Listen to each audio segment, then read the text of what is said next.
സോഫി 1875 ജനിച്ചു. 1945 മരണപ്പെട്ടു. റായിദ് ഷുഅറാ ഉൽ ഇറാഖിയീൻ, ഇറാഖി കവികളുടെ നേതാവാണ്. ഷാഇറുൽ ഖസസ്, ഷാഇറുൽ ബുഅസാ, ഷാഇറുൽ ഹിക്മത്ത്, ഷാഇറുൽ വസ്ഫ്, ഇതൊക്കെ അദ്ദേഹത്തിൻ്റെ വിശേഷണങ്ങളാണ്. ഒരുപോലെയുള്ള വിശേഷണങ്ങൾ വന്ന് പരീക്ഷയ്ക്ക് വരും, ശ്രദ്ധിക്കാം.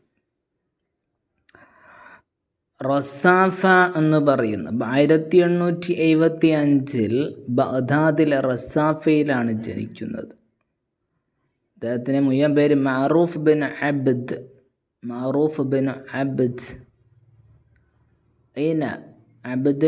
ബിൻ മുഹമ്മദ് അൽ ജബ്ബാരി അൽ ഹുസൈനി റസാഫി. ഉപ്പ കുർദിയാണ്, ഉമ്മ തുർക്കുമാനിയാണ്. ജനിച്ചതും മരിച്ചതും ബഗ്ദാദിലാണ്.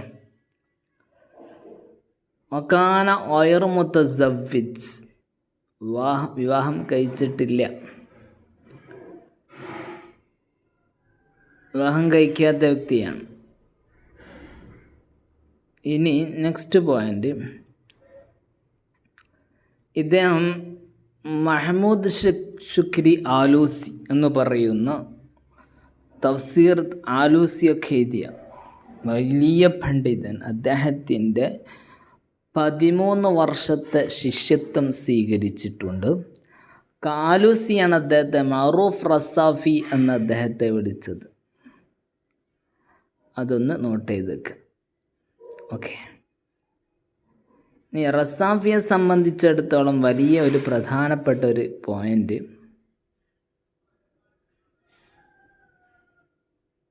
ഇദ്ദേഹം മുഅയ്യദ് മുഖ്തദഫ് എന്ന മാഗസിനിലൊക്കെ, മജല്ലയിലൊക്കെ, പത്രങ്ങളിലൊക്കെ ഇദ്ദേഹം എഴുതിയിട്ടുണ്ട്.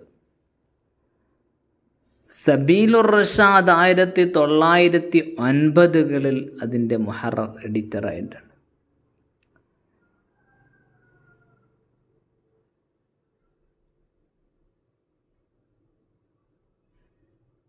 അങ്ങനെ 1918 ഒന്നാം ലോക മഹായുദ്ധത്തിനു ശേഷം അദ്ദേഹം ഡമസ്കസിലേക്ക് പോവുകയും അവിടെ 7 മാസം താമസിക്കുകയും ചെയ്തു. പിന്നെ കൂട്ടുകാരിൽ ഒരാൾ ഖുദ്സിലേക്ക് വന്ന് അവിടെ ആദാബുൽ ലുഗത്തുൽ അറബിയ്യ ദാറുൽ മുഅല്ലിമീനിലെ കുട്ടികൾക്ക് എടുക്കാൻ അദ്ദേഹത്തോട് ആവശ്യപ്പെട്ടു. ഇനിയുള്ള പോയിന്റ് വളരെ പ്രധാനപ്പെട്ടതാണ്. 1921 ഇറാഖി ഗവൺമെൻറ് അദ്ദേഹത്തെ ക്ഷണിക്കുകയാണ്. നായിബ് റഈസത്തു ലിൽ ലജ്നത്തി തർജുമത്തി വ തഅരീബ്, ഇതിൻ്റെ തർജുമ തഅരീബിൻ്റെ സംഘടനയുടെ നായിബ് റഈസ് അദ്ദേഹത്തെ തിരഞ്ഞെടുത്തു. ജരിയത്തുൽ അമൽ 1923 സ്ഥാപിച്ചു. പക്ഷേ 3 മാസമേ ഉണ്ടായിട്ടുള്ളൂ അല്ലേ. പിന്നീട് ഇദ്ദേഹത്തിൻ്റെ വളരെ പ്രധാനപ്പെട്ട പോയിന്റ്, അപ്പോൾ ഈ ചോദിക്കാറുള്ള ഒരു പോയിന്റ്, അദ്ദേഹത്തെ ഇൻതഖബ അൽവൻ മിൻ മജ്ലിസുൻ നവാബ്, പാർലമെൻറ്റിൽ 5 പ്രാവശ്യം, 5 മറാത്ത്, 8 വർഷത്തോളം 5 പ്രാവശ്യമായിട്ട് അദ്ദേഹത്തെ തിരഞ്ഞെടുത്തു എന്നുള്ളത് വളരെ അടിവരയിടേണ്ട പോയിൻ്റാണ്. പരീക്ഷയ്ക്ക് വരാറുണ്ട്.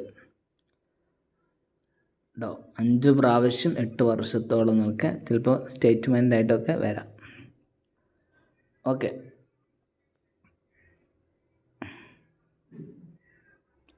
ആയിരത്തി 1945 അദ്ദേഹം മരണപ്പെടുന്നത്.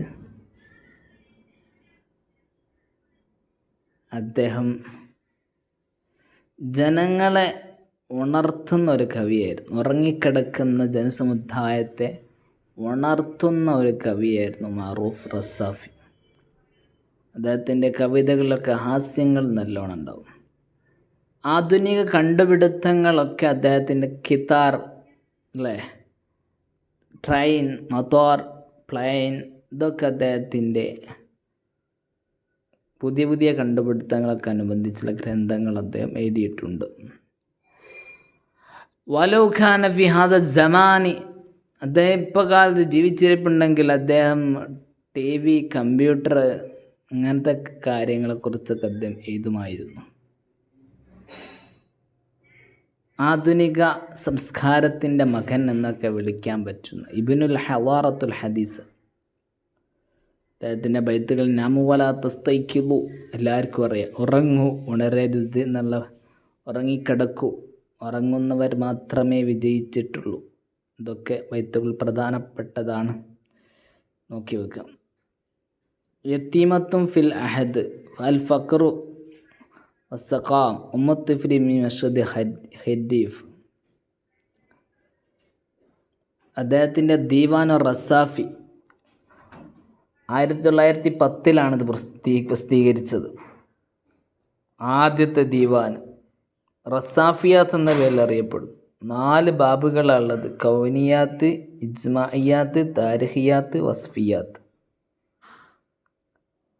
10 ബാബുകൾ ഇവിടെ കൊടുത്തിട്ടുണ്ട്. കൗനിയാത്ത്, ഇജ്തിമായത്ത്, ഫൽസഫിയാത്ത്, ഹദീക്കിയാത്ത്, മറാസീൻ, നിസാഇയാത്ത്, താരിഖിയാത്ത്, സിയാസിയാത്ത്, ഹർബിയാത്ത്, മുഖദ്ദിഅത്ത്.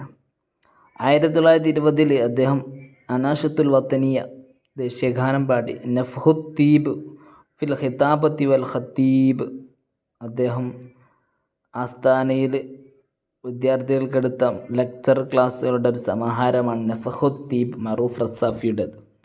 ഫി സബീലി ഹുദ്ദിയത്തുൽ ഫിക്ർ 1926 പാടിയത്.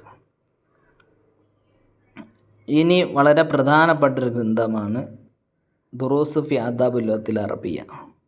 ദാറുൽ അലമീൻ കുട്ടികൾക്ക് കൊടുത്ത ലെക്ചർ തന്നെയാണ്.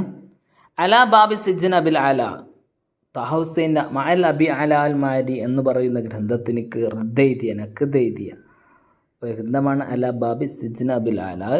നോക്കി വെക്കുക. 46. തമായിമുൽ തർബിയത്ത് വ താലിം കവിതയാണ്. റസായിലു താലീക്കാത്ത് നഖ്ദുൻ നസ്രിയ ഫന്നിയാണ്. അർ റുഅയ റിവായത്തുൽ മുത്തറജ്ജിമ മിനൽ അദീബി തുർക്കി നാസിഫ് കമാൽ എന്നവരുടെ ട്രാൻസ്ലേറ്റ് ചെയ്യപ്പെട്ട റിവായാണ് അർ റുഅയ വരാറുണ്ട്. 6 അബിൽ അല ഉൽ മാരി നഹ്നു ഫിൽ ബഗ്ദാദ് അൽ ഉമ്മത്തുൽ അറബിയ മാദിയ ബാക്കിയ കിതാബു ഷഖ്സിയാത്തുൽ മുഹമ്മദിയ. ഇത്രയും ഗ്രന്ഥങ്ങൾ പഠിച്ചു വെക്കുക. ഓക്കെ, പിന്നെ കണക്ട് ചെയ്യണമെങ്കിൽ എന്ത് ചെയ്യാം, നമുക്ക് ചെറിയൊരു കോഡ് വേണമെങ്കിൽ ഉണ്ടാക്കി നോക്കാം. മറൂഫ് റസാഫി അർ-റുഅയ, സ്വപ്നം കാണുന്നു. നഹ്നു അൽ ഫിൽ ബഗ്ദാദ്, ബഗ്ദാദിലായിട്ട് ഇരിക്കുന്നത് സ്വപ്നം കാണുകയാണ്. എന്താണ്? ആറാവും അൽ അബിൽ അല, അബുൽ മഅല മഅരിയുടെ അഭിപ്രായങ്ങൾ പറഞ്ഞതിന് വേണ്ടി അലാ ബാബി സിജ്നുൽ അബുൽ അല, അദ്ദേഹത്തെ ജയിലിൽ കൊണ്ടുപോയിടുന്ന ഒരു സ്വപ്നം കാണുകയാണ്. ആ ജയിലിൽ നിന്ന് അദ്ദേഹം കുറേ തമായിമു തർബിയത്ത് വ തഅലീം, ഒരുപാട് വിദ്യാഭ്യാസങ്ങൾ പഠിക്കുകയും അങ്ങനെ അവിടെ നിന്ന് ഒരു റസായിലു തഅലീഖാത്ത് എഴുതുകയും ചെയ്തു. അങ്ങനെ അവിടെ നിന്ന് തന്നെ കിതാബത്ത് ഷഖ്സിയ മുഹമ്മദിയ ഗ്രന്ഥം വായിച്ചു. അങ്ങനെ ഉമ്മത്തുൽ അറബിയ മാലിയ, അറബികളുടെ മുമ്പുള്ള അവസ്ഥകളൊക്കെ വായിച്ചു. അദ്ദേഹം ഒരു നല്ല ഒരു വ്യക്തിത്വത്തിന് ജയിലിൽ നിന്ന് ഇറങ്ങുന്ന സമയത്തേക്ക് അദ്ദേഹം നല്ലൊരു വ്യക്തിയായി മാറുകയാണ്. എന്നിട്ടാണ് അദ്ദേഹം ഫി സബീൽ ഹുദ്ദിയത്തുൽ ഫിക്ർ, സ്വതന്ത്ര ചിന്തയുണ്ടായിട്ട് അറബി ഭാഷയുടെ അധ്യാപകനായി, ഫി ദുറൂസ് ആദാബിൽ ലുഗത്തിൽ അറബിയയായിട്ട് അദ്ദേഹം ഇറങ്ങി. അങ്ങനെ അദ്ദേഹം ഒരു സ്കൂളിൽ അനാഷത്തുൽ വത്തനിയ എന്ത് ചെയ്തു, നഫ്ഹുത്തീബ്, നല്ല മനുഷ്യനായിട്ട് ഇറങ്ങി. അങ്ങനെ അദ്ദേഹം അനാഷിദുൽ വത്തനിയ, ദേശീയ ഗാനം പാടി പിന്നീട് അദ്ദേഹം നല്ലൊരു മനുഷ്യനായി അറിയപ്പെട്ടു എന്നൊക്കെയാണ് ഉണ്ടാക്കിയ കോഡ്. ഒന്നും കൂടി പറയാം. അർ-റുഅയ 9ാമത്തത് സ്വപ്നം കണ്ടു. എന്താണ് റസാഫി സ്വപ്നം കണ്ടത്? ജയിലിലടക്കുന്നത്. എന്തിൻ്റെ പേരിൽ? 6 അബുൽ അല അൽ മാരി. മാരിയുടെ അഭിപ്രായങ്ങളൊക്കെ ചിലതൊക്കെ വളരെ പ്രയാസപ്പെടുന്ന അഭിപ്രായങ്ങളൊക്കെ ഉണ്ട്. മാരി തന്നെ വീട്ടിൽ നിന്ന് പുറത്തിറങ്ങാറില്ലായിരുന്നു എന്നാണ്. അത് പ്രകടിപ്പിച്ചതിൻ്റെ പേരിൽ അലാ ബാബി സിജ്ൻ അൽ അബുൽ അല, സിജ്ൻ എന്ന് പറഞ്ഞാൽ ജയിൽ ജയിലിലേക്ക് അദ്ദേഹത്തെ കൊണ്ടുപോകും. ആ ജയിലിൽ അദ്ദേഹം വെച്ചിട്ട് അവിടുന്ന് അദ്ദേഹം ഒരുപാട് നല്ല ഗ്രന്ഥങ്ങൾ വായിക്കുന്നു, പഠിക്കുന്നു. ബഗ്ദാദിലായിരിക്കുമ്പോഴാണ്, നഹ്നു ഫിൽ ബഗ്ദാദിലായിക്കൊണ്ടിരിക്കുമ്പോഴാണ് സ്വപ്നം കാണുന്നത്. അങ്ങനെ കിതാബ് ഷഖ്സിയത്തുൽ മുഹമ്മദിയ 13 ആ ഗ്രന്ഥങ്ങളൊക്കെ വായിച്ച് അദ്ദേഹം കഴിഞ്ഞതും ബാക്കിയുള്ളതൊക്കെ സമുദായത്തൊക്കെ പഠിച്ച് റസായൽ താരീഖ്, ഒരുപാട് താലീഖാത്തുകളൊക്കെ റസായലുകളും വായിച്ച് അദ്ദേഹം മായിമ തർബിയത്തി വ താലീം, നല്ല പരിപൂർണമായ വിദ്യാഭ്യാസം മറ്റും നേടി അദ്ദേഹം ജയിലിൽ നിന്ന് നഫ്ഹുത്തീബ് തൊയ്യിബായി ഇറങ്ങുകയാണ്. അങ്ങനെ ഫിസബിലോഹി സ്വതന്ത്ര ചിന്തയിലായിട്ട് അദ്ദേഹം ഇറങ്ങി. പിന്നീട് അദ്ദേഹം റസാഫി, ദിവാൻ റസാഫികളൊക്കെ പാടി കുട്ടികളെ മോട്ടിവേഷൻ ചെയ്ത് അനാഷിദുൽ വത്തനിയ, ദേശീയഗാനമൊക്കെ പാടിയ വ്യക്തിയായി മാറി എന്നുള്ളതാണ് കോഡ്. ഇങ്ങനെ പഠിക്കുക കേട്ടോ, കണക്ട് ചെയ്തിട്ട് ബുക്കുകൾ പഠിക്കാം. ശുക്രല്ലാക്കും.